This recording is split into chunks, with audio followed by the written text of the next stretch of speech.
वहां की।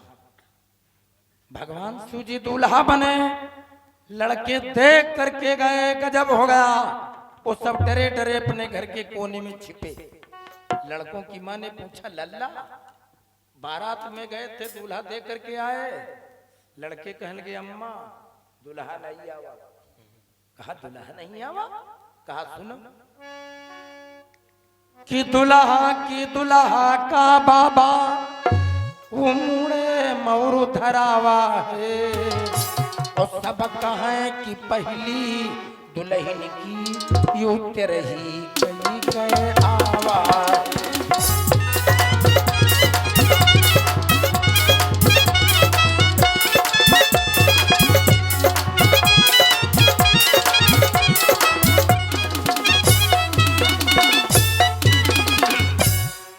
अरे कहा वो दूल्हा नहीं, अवघड़ भूत मालूम पड़ता दूल्हे का बाबा है।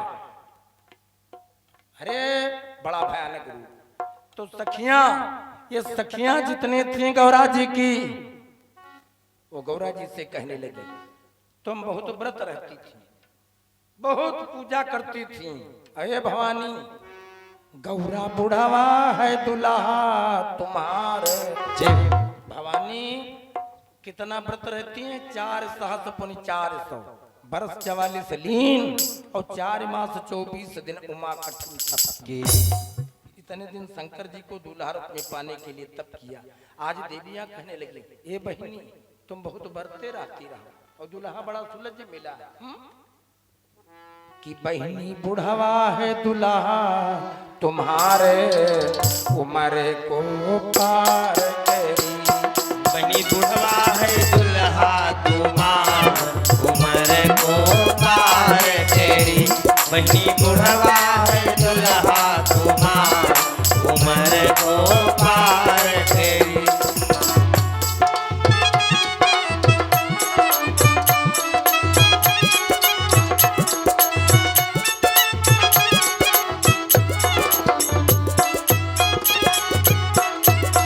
हाँ सह बोला है सुकसनी चरे, सह बोला है सुकसनी चरे, सह बोला है सुकसनी चरे। एक बिसई और एक फटी चरे, एक बिसई और एक फटी चरे। बूढ़ी बैला पे, हाँ बूढ़ी बैला पे भूतवा सवार उम्र को पार करी। बूढ़ी दुल्हा तुम्हारे उम्र को पार करी।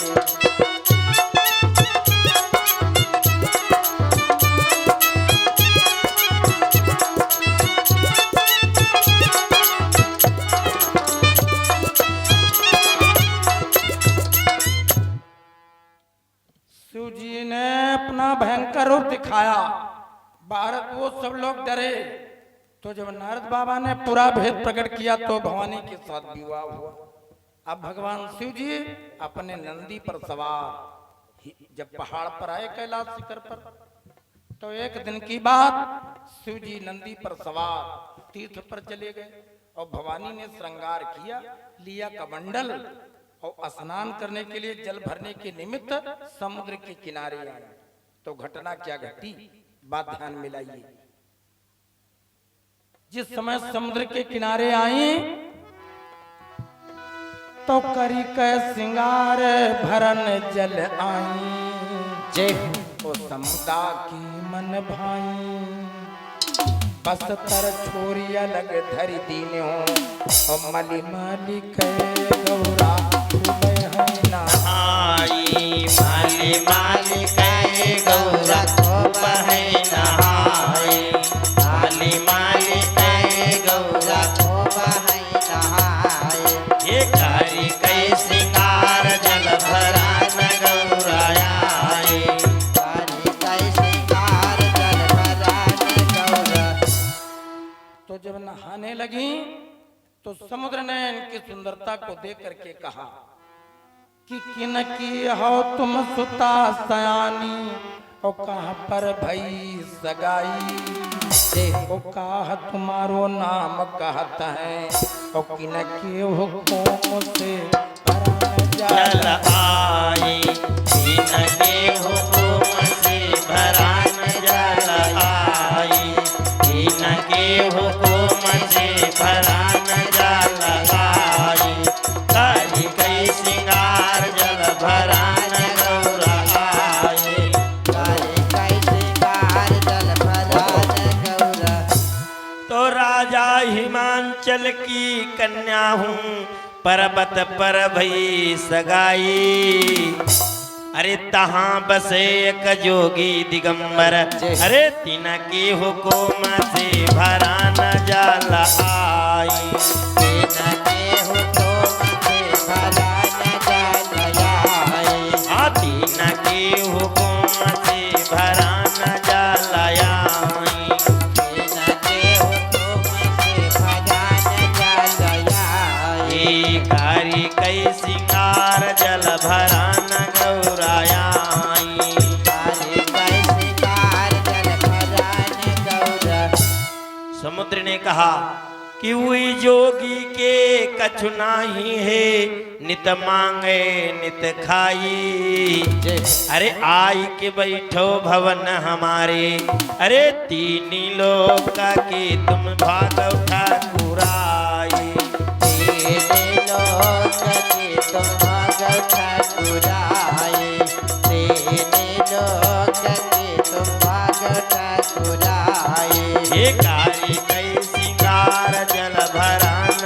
गौराई काली कई सिंगार जल भरान गौरा तो सुन के समुदा की बतियां पार्वती घबराई अरे आई कहो जब बम भोला से अरे पूरा समुंदर भोला लीनो माथवाई पूरा समुंदर भोला दीन माथवाई हाँ पूरा समुंदर भोला लीनो माथवाई पूरा समुंदर भोला दीन माथवाई हरि कई सिंगार जल भरा न गौराई काली कई सिंगार जल भरान गौरा जब सूर्य जी को मालूम हुआ कि समुद्र ने हमारी देवी को ये बात कही है तो भगवान शिव जी के क्रोध आया। भगवान शिव जी ने देवताओं को दैत्यों को एकत्र करके समझाया और विचार किया। इस समुद्र को बड़ा गर्व हो गया, इस समुद्र में 14 रत्न है, इसलिए हमको फकड़ी कहा। इस समुद्र के रत्नों को निकालना, समुद्र का मंथन होना चाहिए। तो भगवान हरि के पास गए, नारायण के पास, और बोले भगवान तुम मदद करो। तो भगवान विष्णु जी कछुआ बन गए, कच्छप उतार लिया, नीचे समुद्र की तलहटी में चले गए। मंदराचल पहाड़ की मथानी बनाई गई और शेष जी की रस्सी बनाई। देवता दानव इकट्ठा हुए। हुआ क्या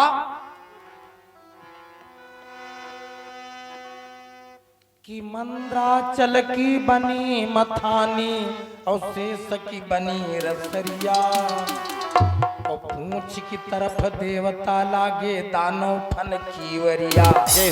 अरे खल फल खल फल चले मथनिया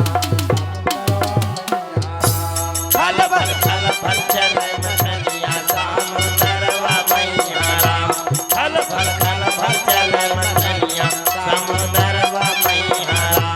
समुंदरवा मैया राम समुंदरवा मैया राम देवता दानव मथे मथनिया समुंदरवा मैया राम देवता दानव मथै मथनिया समुंदरवा मैया राम देवता दानव मथै मथनिया समुंदरवा मैया 14 रत्न निकाले गए। और ये 14 रत्न कौन? श्री मणिरंभा वारुणी अमीय शंख गजराज धनवंतरि धनु धेनु तरु विष चंद्र और बाज। ये 14 चीजें समुद्र मंथन में निकली। अब विचार करें भक्तजन, इन 14 रत्नों का बंटवारा हुआ जो कौस्तुभ मणि थी वो देवराज इंद्र के हिस्से में आई। देवराज इंद्र उस मणि को ले लिए और राजा जनक जी के यहाँ जब निमंत्रण में गए जानकी जी के विवाह में, तो जब मैहर द्वार होने लगा तो उस मणि को सीता जी के बालों में इंद्र ने लगाया और इंद्र जी बोले, देवी जानकी, इस चूड़ामणि की विशेषता क्या? यह चूड़ामणि जे ढिग रही है और ताकर राजनासन हुई है। ये चूड़ामणि जिस राजा के राज में रहेगी उस राजा का राज नष्ट नहीं होगा। आज रावण जानकी मैया से कह गया, अगर 1 महीने के अंदर तूने कहना न माना तो सिर कटी हूं काढ़ कृपाना, तो तुम्हारा सिर अपनी चंद्रहास तलवार से काट लेंगे। तो आज माता जानकी जी लंका में अशोक उपवन में सोचने लगी, जब रावण हमारा सिर काट लेगा और हमारे बालों में लगी चूड़ामणि अब ये लंका में अगर रह गई तो जो चूड़ामणि लंका में रही है तो रावण राजनासिना हुई है।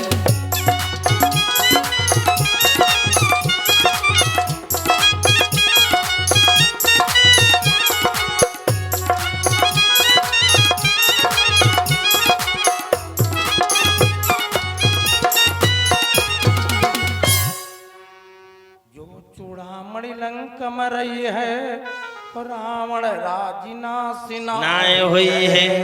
यही भाव सीता मन आवा, यही भाव सीता मन भयऊ और चूड़ामणि उतारी तब दैव। ये सोच करके जानकी मैया ने अपनी चूड़ामणि हनुमान जी को दी। वाह, लंका जल गई। अब व्यक्ति जब अनीत करता, अधर्म करता तो उसका ज्ञान भूल जाता और उसका पाप बढ़ जाता। और भूतल पर के लोग धन पैदा करने में लगे, कोई दूसरे का धन हरण करने में लगे, दूसरे की जमीन गलत तरीके से बैनामा करने में लगे, गलत मेड़ बांध रहे हैं, दूसरे की जगह पर कब्जा कर रहे हैं। तो ये जब जान ये सब क्या है? ये सब पाप की मूल है, पाप की जड़। रावण ने सीता जी की चोरी की तो सोने की लंका जल गई। नास्तिकता, चोरी, कला, नशा और परनारी और यह 5 वस्तुएं हैं वंश विनाश संहारी। भगवान की सत्ता में विश्वास न करना और चोरी करना, अपने घर में कला, अपने घर में लड़ाई झगड़ा, बोलचाल नहीं, और नशा पान करना और दूसरे की पत्नी को अपने अधिकार में रखना। इन 5 वस्तुओं का परिणाम क्या है? वंश विनाशनहार। ये जो लोग दान पुण्य करना चाहते हैं थोड़ी देर बैठे रहो और बाद में अभी वो नाम बोल दिए जाएंगे। थोड़ी देर बैठे रहो, खटपट न करो, डिस्टर्ब न करो, आना जाना चुपचाप बैठ जाओ।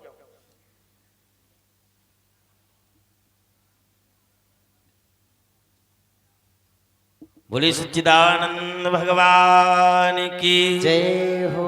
श्रीमान सूर्यपाल सिंह जी कासूपुर की ओर से 301 मुद्राओं की दक्षिणा सादर समर्पित है। माँ भगवती परिवार से कल्याण करें, जीवन मंगलकारी सुखकारी हो, ऐसी सुमंगल कामना है। धन्यवाद। अब ये थोड़ी देर और ध्यान दे, ज्यादा समय नहीं लेंगे। दूर दूर से भक्त लोगों का आगमन हुआ तो सबको प्रणाम करते हैं। बहुत बहुत साधुवाद है, अवसर बार बार मिलता नहीं। ये जिंदगी भर जो हम भाग दौड़ करते हैं ये काम अपने लिए नहीं करते हैं, ये संसार का काम। अपना काम क्या है? जब हम मृत्युलोक से जाते हैं ना तो हमारा किया हुआ कर्म काम आता है, धर्म काम में आता है, कर्म काम में आता। जो दया किए है, जीवों की रक्षा की, परोपकार किया, उसके अलावा और कुछ काम आता नहीं। तो देखिए ये भगवान की चर्चा सुनना अपना काम। हनुमान जी ने लंका में आग लगाई, उनको गर्व न हुआ। हम लोग कोई थोड़ा मोड़ा काम करते हैं तो बड़ा घमंड करते हैं, हमने किया, हमने तीर मारा। हनुमान जी से राम जी बोले कि इतनी बड़ी लंका सोने की और तुमने कैसे जलाई? तो हनुमान जी बोले हमने नहीं जलाई। तो बंदर भालू करने लगे ताजे ताजे फूंके चले आए रहे और कहते हमने नहीं जलाई। हनुमान जी बोले महाराज हमसे नहीं जली। तो बोले कैसे जली? हनुमान जी बोले क्या? ऋषियों के श्राप से और रावण के पाप से, माता के विलाप से, आपके प्रताप से और रावण के पाप से और हमारे बाप, इतने लोगों से साझंबरी। कहा रावण ने पाप न किया होता, ऋषियों मुनियों ने श्राप न दिया होता, आपके चरणों का प्रताप न होता, माता जानकी का विलाप न होता और हमारा बाप अर्थात हवा न चलती तो लंका को हम न जला पाते। अच्छा एक बात और है, लंका जब जल गई तो विभीषण जी मिले और कहने लगे कि तुमने हमारा घर क्यों नहीं जलाया? तो हनुमान जी कहने लगे जलाया, खूब जलाया, तुम्हारा नहीं जलाया, लंका में पूंछ नचा करके जलाया, अब तुम्हारा नहीं जला तो ये तुम्हारा भाग्य है।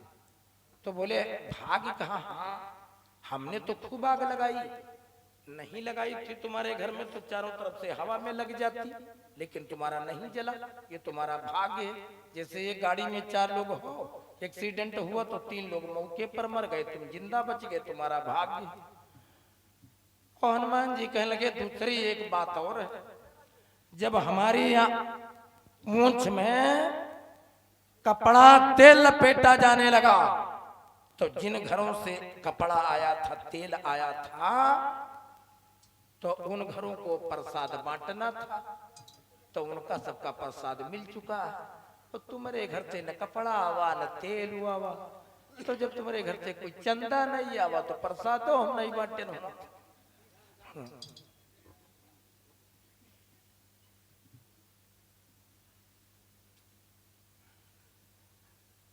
तो कहा जहां जहां से प्रसाद वो पहुंचना जरूरी था, जहां से चंदा आया वहां प्रसाद पहुंच चुका, और तुम्हारे घर से आवा नहीं तो वहां प्रसादों नहीं पहुंचा, इसलिए तुम्हारा जला नहीं। वाह, राम जी बड़े प्रसन्न हुए तो समुद्र पर पुल बनने का प्रबंध होने लगा। अब थोड़ा बात ध्यान में लाइए, हम लोग राम नाम लेते हैं, अब ये राम नाम का गारा कैसे लगा? राम के नाम में 2.5 अक्षर, पोथी पढ़े पढ़े जगमुआ पंडित भयानक हो, और 2.5 अक्षर प्रेम का पढ़ाए सो पंडित होए। राम के नाम में 2.5 अक्षर, रा बड़े आ का मात्रा माँ राम, राम के नाम में 2.5 अक्षर, और सबसे ऊपर बाल है, बाल में 2.5 अक्षर, राम में 2.5 अक्षर, और बाल के नीचे माथ, माथ में 2.5 अक्षर, राम में 2.5 अक्षर, उसके नीचे भौं, भौं में 2.5 अक्षर, राम में 2.5 अक्षर, उसके नीचे आँख, आँख में 2.5 अक्षर, राम में 2.5 अक्षर, किनारे कान, कान में 2.5, राम में 2.5, ऊपर ऊँट, ऊँट में 2.5, राम में 2.5, नीचे दांत, दांतों में 2.5, राम में 2.5, बची जीभ, जीभ में 2.5, राम में 2.5, नीचे हाथ, हाथों में 2.5, राम में 2.5, ऊके नीचे पेट, पेटों में 2.5 अक्षर, राम में 2.5 अक्षर, नीचे पैर, पैरों में 2.5 अक्षर, राम में 2.5 अक्षर, ऊपर खाल, खालों में 2.5, राम में 2.5, बच्चा मांस, मांसों में 2.5, राम में 2.5, बच्चा खून, खूनों में 2.5, राम में 2.5, बच्चे हाथ, हाड़ों में 2.5, राम में 2.5। ये पूरे संसार में 2.5 अक्षर, शरीर में कोई ऐसा पुर्जा नहीं जिसमें 2.5 अक्षर न हो। ये 2.5 अक्षर वाला राम का नाम बड़ा गुणकारी है, इसके लिए कहा है हो राम के दोनों अक्षर अनमोल मनिवा, बोल क्या देगा इसका तू मोल मनिवा, बोल क्या देगा इसका तू मोल मनिवा, बोल क्या देगा इसका तू मोल मनिवा, बोल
जब मालूम हुआ समुद्र के द्वारा कि नल नील के हाथ में जादू है, तो पत्थर खंडों को लाने लगे बंदर भालू। अब नल एक पत्थर पर रा लिखता और नील दूसरे पत्थर पर माँ लिखता। ये रा और माँ दोनों नाम वाले जब पत्थर एक में मिले तो जुड़ गए और तैरने लगे। अब विश्वास न होगा, आप नीम सार को चले जाओ।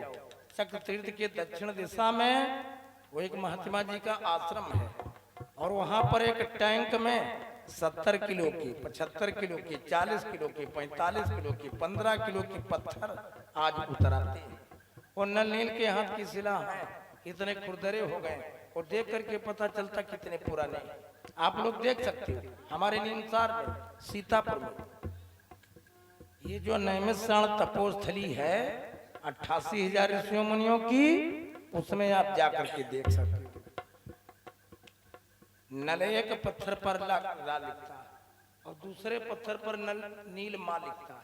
ओरा वाला पत्थर बढ़ा है, इधर माँ वाला। जहां राम पूरा हुआ वो पानी पर तैरने लगा, पानी पर तैरने लगा। एक गिलहरी ने देखा ये बंदर भालू वहां सब पत्थर का काम कर रहे हैं, तो रेता में लुटती है, पानी में नहाती, फिर रेती में लुटती, फिर समुद्र में नहाती। राम जी से लक्ष्मण जी बोले भैया ये गिलहरी क्या तमाशा बना रही है? राम जी कहने लगे कि जाओ तुम्हें पूछ ले। तो लक्ष्मण जी गए, गिलहरी से पूछा बहन ये तुम क्या करती हो? तो उसने कहा कि हम समुद्र उछला करती हैं। लक्ष्मण जी मुस्कुराए, तुम कैसे समुद्र कैसे उतला होगा? अरे कहा देखो तुम लोग बड़े बड़े पत्थर उठाने वाले हो और हमसे बड़ा पत्थर उठने वाला नहीं। हम समुद्र में नहा लेती हैं, बारू में लोट लेती हैं, बालू हमारे बालों में चिपक जाती है, फिर समुद्र में नहा लेती, बालू उसमें छूट जाती, तो कम से कम 2-4 अंगुल का तो फर्क पड़बे करी। हाँ अब देखो 2 हाथ हैं आदमी के, इस हाथ से भोजन करता, इस हाथ से सवेरे दिशा मैदान जाता, पानी लेता, लेकिन जब धूप बत्ती लगाते हैं और हवन करते हैं तो जब स्वाहा करते हैं तो ये वाला हाथ ही यहाँ तक पकड़ ले स्वाहा। ये सोचते हम नहीं कुछ करे वाले तो कम से कम लटके रही। अरे बहुत बड़ा पंडाल नहीं लगा सकते, बहुत बड़ी कथा नहीं सुन सकती हो, तो कम से कम जहाँ पर कोई कथा करवाने वाला हो, अमरसे ने पंडाल लगाया है तो कम से कम आधा घंटा का 3 घंटा का टाइम दे सकते हो, रुपया कौड़ी न दे। कहीं पर मंदिर बनता हो, पुल बनता हो, उसमें सहयोग करना चाहिए। और हम लोग केवल अपने पेट का प्रबंध करते हैं और धीरे धीरे पूरी जिंदगी चली जाती है, पूरी जिंदगी चली जाती है और कुछ कर न पाए। तो कहा गया है कि कबीर कहा मत गर्भियो ऊंचो देखी आवास और काली परो भी लोटना ऊपर जाम घास। कबीर कहा मत गर्भियो ऊंचो देखी आवास और काली परो भी लोटना ऊपर जाम घास। लंका पूरी जल गई, इधर समुद्र पर पुल बनने लगा, उधर लंका में रानी मंदोदरी रावण को समझाती है, वो समझा रही है।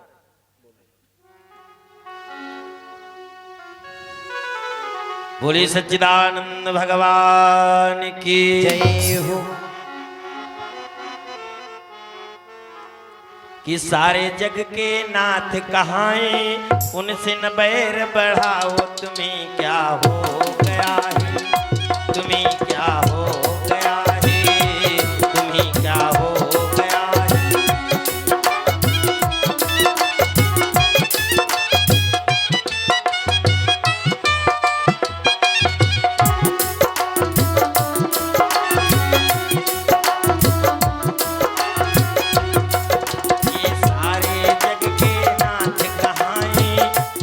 बैर बढ़ाओ, तुम्हें क्या हो गया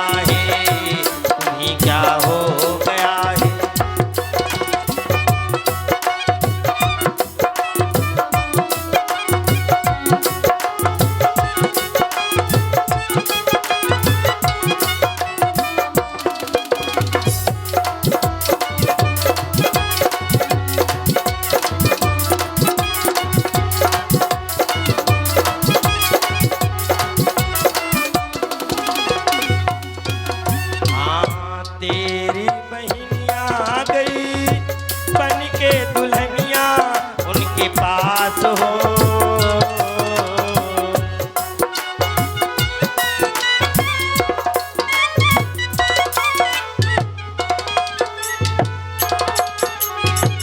राम रूप देखा मोहित हुई दिलो जान से, नाक कटा नकटी कहलाए अपनी नाक बचाओ, तुम्हें क्या हो गया है, तुम्हें क्या हो गया है।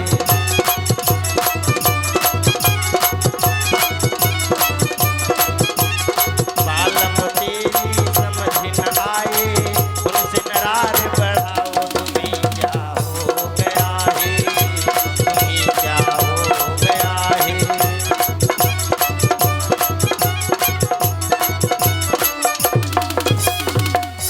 नल नील अंगद जैसे योधा महाबलवीर हैं।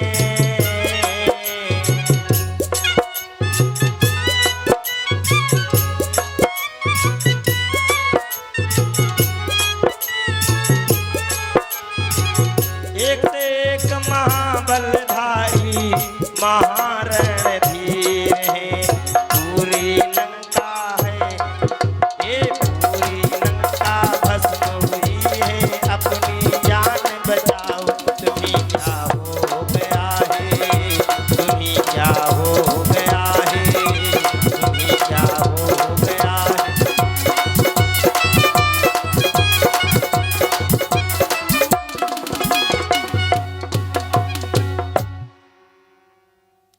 मंदोदरी ने राजा रावण को समझाना प्रारंभ किया, लेकिन वो माना नहीं, विवाद कर दिया विवाद। और कभी कभी अपने घर में विवाद हो जाता, कभी कभी बिना बात के झगड़ा। वो जाड़े का महीना, दोनों लोग बैठे ताप रहे थे आग। घरे तीन कहे लगी अचानक माँ की बार माँ भैंस 50-60 हजार के लेंगे, तो ये कहे लगी 30-35 हजार बढ़िया भैंस मिल गई, ये 60 हजार रुपया लगाए कौन फायदा। अरे कहे लगी 60 हजार वाली दूध ज्यादा दी, तो बोले ना लड़का ना बच्चा ना बड़ा परिवार, ज्यादा दूध कौन का।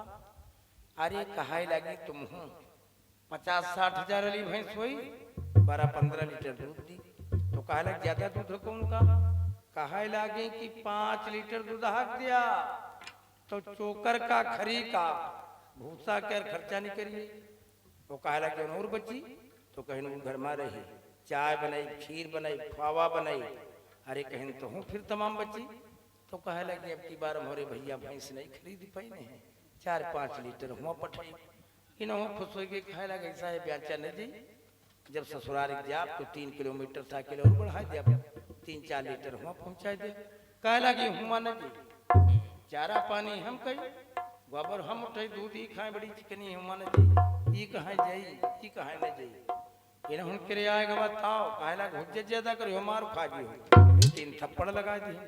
अभी दरवाजे के पास बैठी के पेरवा में मोहल्ले वाले आके कहा लगे सुनो सुनो सुनो, ये बड़की काहे मारो, सुनो का बात का कहा लगे ढूंढो, उनके दिमाग ज्यादा करो, सुनो जितना दूध सब हुए भेजे दे अपने मायके के। गांव वाले कहे लगे रे दूध खातिर झगड़ा न करो, दूध हमका लाओ, हम बराबर बराबर बांट दी। तो बैठी रोती रहा, कहे लगी भैंस बहन आई लेनी गई। मोहल्ले वाले कहे भैंस कता पता नहीं दिया कुटाए बैठ। वाह, तो कभी कभी अपने घर में विवाद हो जाता। मूर्ख और विद्वान की कब पटती है बात, और इसी तरह विवाद में बीती पूरी रात। मंदोदरी में और रावण में वार्ता होने लगी। तो कल दोपहर काल की चर्चा में आगे का संदर्भ सुनेंगे और भक्त लोगों से निवेदन करेंगे।